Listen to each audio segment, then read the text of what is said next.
नमस्कार। आज के वीडियो में हम लोग कुछ बहुविकल्पी प्रश्नों को सॉल्व करेंगे। यह प्रश्न TGT, PGT, net, KBS, NBS, GIC एवं एलटी की परीक्षाओं के लिए महत्वपूर्ण है। तो चलिए आज की क्लास स्टार्ट करते हैं और देखते हैं कि आज की क्लास में कौन कौन से क्वेश्चन हैं। पहला क्वेश्चन, शून्य आधार बजट का आशय है ए, व्यय में कमी करना, बी, व्यय में वृद्धि करना, सी, ए तथा बी दोनों सही हैं, डी, व्यय की प्रत्येक मद पर इस प्रकार विचार करना कि वह नई हो। तो शून्य आधार बजट का मतलब यही हुआ कि व्यय की प्रत्येक मद जो है जीरो से प्रारंभ की जाती है।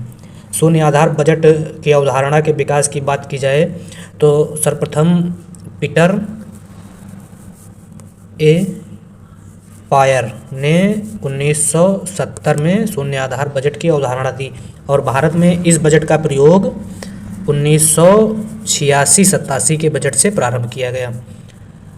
अगर परिभाषा की बात की जाए तो शून्य आधार बजट वह बजट है जिसके अंतर्गत प्रत्येक मद को नई मद अर्थात शून्य मानते हुए उसका नए सिरे से मूल्यांकन किया जाता है, तो उसे क्या कहते हैं? शून्य आधारित बजट। तो इस प्रकार से इसका आंसर 1 का डी हो जाएगा। 2 नंबर क्वेश्चन, शून्य आधार बजट की अवधारणा दी थी किसने? मसग्रेव ने, हैंसन ने, केन्स ने, कोई नहीं। तो अभी हम बताएं शून्य आधार बजट की अवधारणा सर्वप्रथम 1970 में पीटर ए पायर। तो इस क्वेश्चन के ऑप्शन में कहीं पीटर ए पायर दिया नहीं है, तो इसलिए इसका आंसर हो जाएगा डी, कोई नहीं। अगला क्वेश्चन, बजट एक यंत्र है। बजट किसका यंत्र है? राजकोषीय नीति का, मौद्रिक नीति का, या निर्यात नीति का, या आर्थिक नीति का? तो बजट एक राजकोषीय नीति का यंत्र है। 3 का ए हो जाएगा। इसके अलावा राजकोषीय नीति के यंत्र ऋण नीति, व्यय नीति और आय नीति। बजट नीति, आय नीति, ऋण नीति और व्यय नीति ये राजकोषीय नीति के अस्त्र हैं। अगला, अधिकतम सामाजिक, तो इसका आंसर 3 का आंसर हो जाएगा ए। 4था नंबर, अधिकतम सामाजिक लाभ की प्राप्ति तब होती है जब सीमांत लाभ बराबर सीमांत त्याग के होता है। तो इसका 4 का आंसर हो जाएगा सी। अधिकतम सामाजिक लाभ सिद्धांत के प्रतिपादन की अगर बात की जाए तो ये इसके प्रतिपादक डाल्टन हैं और डाल्टन ने बताया लोक वित्त की सर्वोत्तम प्रणाली या अधिकतम सामाजिक लाभ की प्रणाली वह है जिसमें राज्य अपने कार्यों के द्वारा अधिकतम सामाजिक लाभ की प्राप्ति करता है। अधिकतम सामाजिक लाभ सिद्धांत के अनुसार समाज को अधिकतम लाभ उस समय प्राप्त करने के बाद डाल्टन बताते हैं जब कर से उत्पन्न सीमांत अनुपयोगिता का मतलब त्याग, अनुपयोगिता या त्याग मिलने वाली सार्वजनिक व्यय से मिलने वाली सीमांत उपयोगिता अर्थात लाभ के बराबर हो, तब क्या होता है? सामाजिक लाभ की प्राप्ति होती है।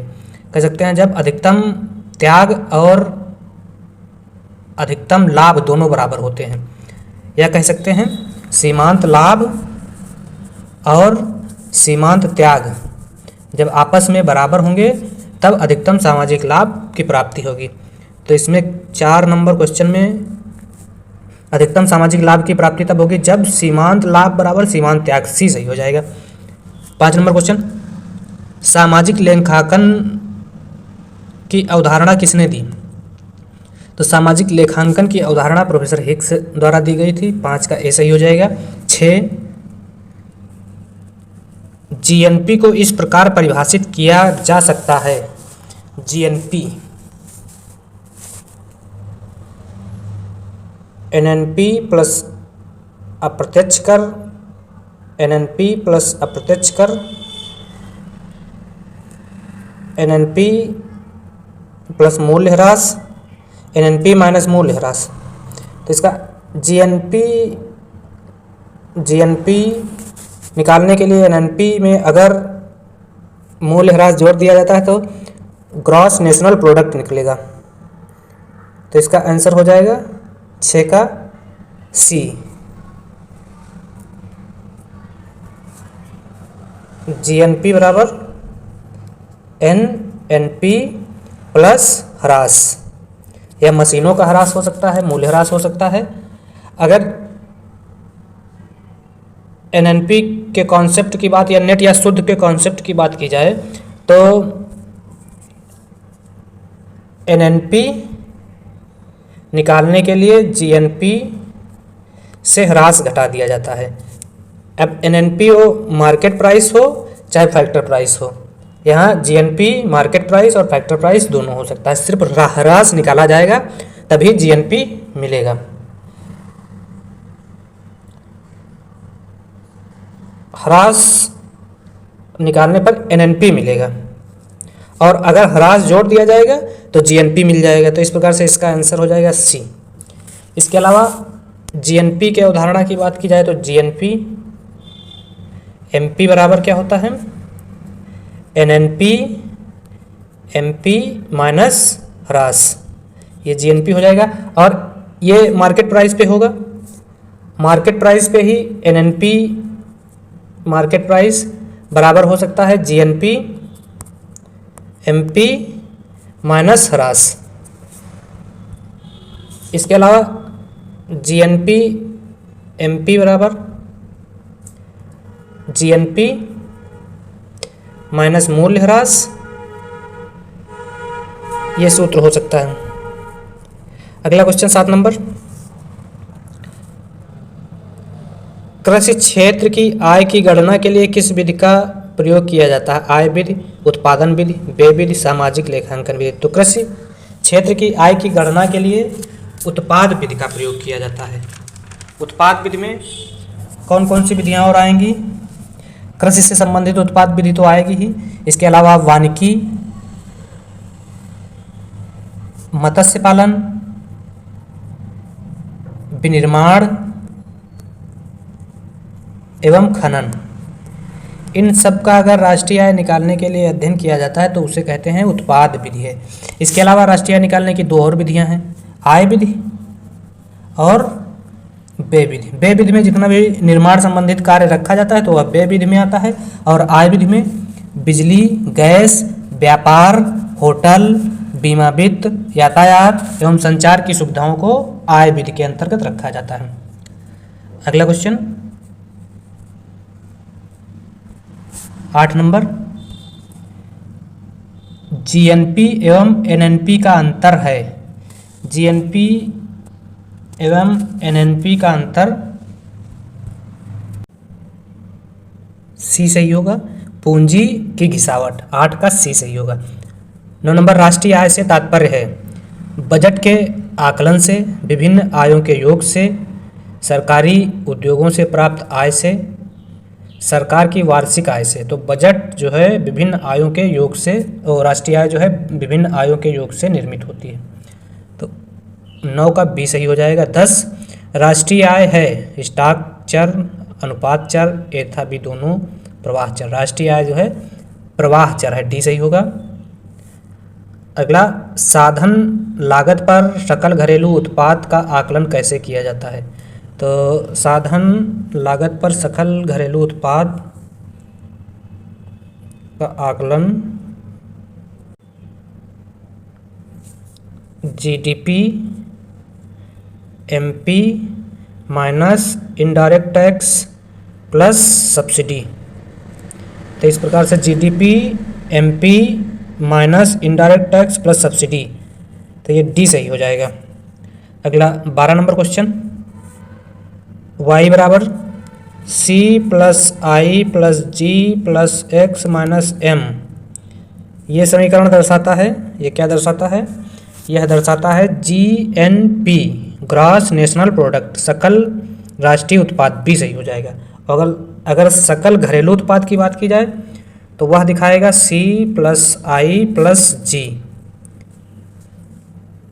सकल घरेलू उत्पाद में निर्यात और आयात को नहीं रखा जाता है, और सकल राष्ट्रीय आय में निर्यात और आयात को रखा जाता है। तो इस प्रकार से यह सकल राष्ट्रीय आय है, C plus I plus G plus X minus M, GNP को दर्शाता है। अगला क्वेश्चन, यदि वैयक्तिक आय 5,000 रुपये, वैयक्तिक आयकर 900 रुपये, उपभोग 4,300 और वैयक्तिक बचत 400 रुपये है तो व्यय योग्य आय होगी। तो व्यय योग्य निकालने के लिए, व्यय योग्य आय निकालने के लिए वैयक्तिक आय, वैयक्तिक आय माइनस वैयक्तिक कर। तो वैयक्तिक आय 5,000 रुपये है माइनस वैयक्तिक कर 900 रुपये है, तो शेष बचेगा 4100 रुपये। यही आंसर हो जाएगा। 4100 किस ऑप्शन में है? 4100 है डी में। अगला 14 नंबर क्वेश्चन, निम्न प्रकारों की आय पर विचार कीजिए। वैयक्तिक आय, निजी आय, प्रयोज्य आय, राष्ट्रीय आय। अवरोही क्रम में उनके परिणाम सही हैं। अब इनमें अवरोही क्रम में तो सबसे पहले हो जाएगा निजी आय 3, फिर सबसे पहले होगा राष्ट्रीय आय,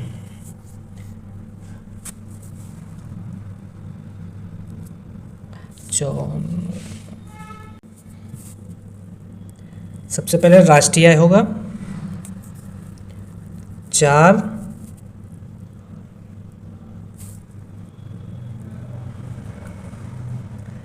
फिर होगा निजी आय 2, फिर वैयक्तिक आय और फिर प्रयोज्य आय 3। ये आंसर सही होगा, ये सही हो जाएगा। अगला 5 नंबर क्वेश्चन, एक फर्म सामान्य लाभ अर्जित करेगी जब MR बराबर AC, MR बराबर AR, AR बराबर AC, MR बराबर MC। तो C सही हो जाएगा। अगला 16 नंबर, उस बिंदु पर उपभोक्ता साम्य में होता है जब बजट रेखा एक उदासीनता क्रम के ऊपर होती है, उदासीनता वक्र की स्पर्श रेखा होती है, उदासीनता वक्र को काटती है, उदासीनता वक्र के नीचे होती है। तो उस बिंदु पर उपभोक्ता साम्य में होता है जब उदासीनता वक्र स्पर्श रेखा होती है। तो 16 का बी सही हो जाएगा। 17, किसी उदासीनता वक्र के प्रत्येक बिंदु पर व्यक्त किया जाता है। तो इसमें समान संतुष्टि व्यक्त की जाती है, कई बार ये हम लोग पढ़ चुके हैं। अगला क्वेश्चन 19 नंबर, दो उन्नतोदर तटस्थता वक्र क्या होता है? एक दूसरे के समांतर नहीं हो सकते हैं, एक दूसरे के समांतर होते हैं, एलाकृति के होते हैं, एक दूसरे को काट सकते हैं। तो दो उदासीनता वक्र या तटस्थता वक्र एक दूसरे के समांतर नहीं हो सकते हैं। जो उन्नतोदर तटस्थता वक्र होते हैं वो एक दूसरे के समांतर नहीं हो सकते हैं। अगला 19 नंबर, अर्थशास्त्र साध्यों के मध्य तटस्थ रहता है, यह विचार किसने दिया? तो यह विचार रॉबिन्सन का है कि अर्थशास्त्र साध्यों के मध्य तटस्थ रहता है।